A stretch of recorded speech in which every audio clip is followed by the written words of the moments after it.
मकर राशि हुने व्यक्तिलाई पनि साक्षात भोलेनाथ र साथमा शनिदेवले विशेष तरिकाले शिरमा हात राखिदिएर आशीर्वाद दिएका छन्। मकर राशि हुने व्यक्तिहरू ढिला सुस्ती स्वभावका हुन्छन्। आफूले गर्नुपर्ने काम कर्तव्यमा लागिरहन्छन्।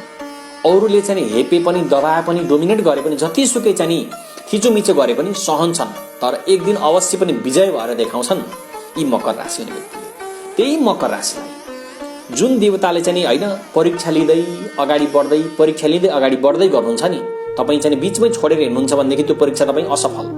तर तपाईँ जति दुःख सङ्घर्ष मेहनत गर्नुभएको छ त्यसको पक्कै न पक्कै तपाईँले एकचोटि फल पाउनुहुन्छ।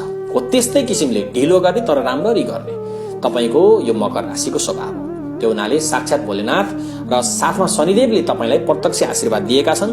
दुःखका दिनहरू तपाईँले चाहिँ भोग्नु पर्दैन। तपाईँले दुःख केलाई मान्नु भएको छ? काम गर्न पर्यो भनेर दुःख मान्नु भएको छ होइन? आफू बाँच्न किन बाँचेछु भनेर चाहिँ मनमा ग्लानी भएको छ होइन? टेन्सन मान्नु पर्दैन, चिन्ता मान्नु पर्दैन। सामान्य चाहिँ यो संसारमा जसको जन्म भएको छ त्यसको मृत्यु पनि छ। जन्म र मृत्युको बीचमा चाहिँ जुन चाहिँ एउटा चाहिँ संसार चलेको छ होइन, यो चाहिँ परमात्मा परमेश्वर श्री विष्णुजीले चाहिँ जुन पालन गर्नुभएको छ ती श्री विष्णुजीकै तपाईँले सेवा गर्दै, भोलेनाथकै सेवा गर्दै, श्री शनिदेवकै सेवा गर्दै हो थिचोमिचो सहनु पर्छ। तर एक दिन तपाईँ चाहिँ अगाडि बढ्न सक्नुहुन्छ। राजा भएर तपाईँ चाहिँ अगाडि अरू सबैलाई चाहिँ पछाडि पार्न सक्नुहुन्छ। तपाईँसँग त्यस्तो अलौकिक किसिमको चाहिँ शक्ति छ है। तपाईँ गर्न सक्ने खालको मान्छे, धीर भएर होइन। देवी देवताहरू रिसाएर चाहिँ झ्याप्पै श्राप दिँदैनन् नि, हेर्छन्। तपाईँ गङ्गा माता जस्तो व्यवहार भएको, धरती माताको जस्तो तपाईँको व्यवहार छ।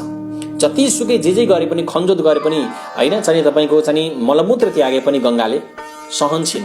त्यस्तै आमाले सहन्छन्।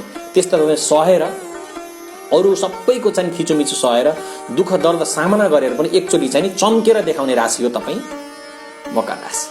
त्यो हुनाले तपाईँले भोलेनाथको ओम नमः शिवाय, ओम शम शनिश्चराय नमः यो मन्त्रलाई तपाईँले रेगुलर नित्य साधनामा तपाईँले राख्नुभयो भनेदेखि दुःख भन्ने कुरो तपाईँलाई छाया पनि तपाईँको भाग्यमा दुःख आउँदैन।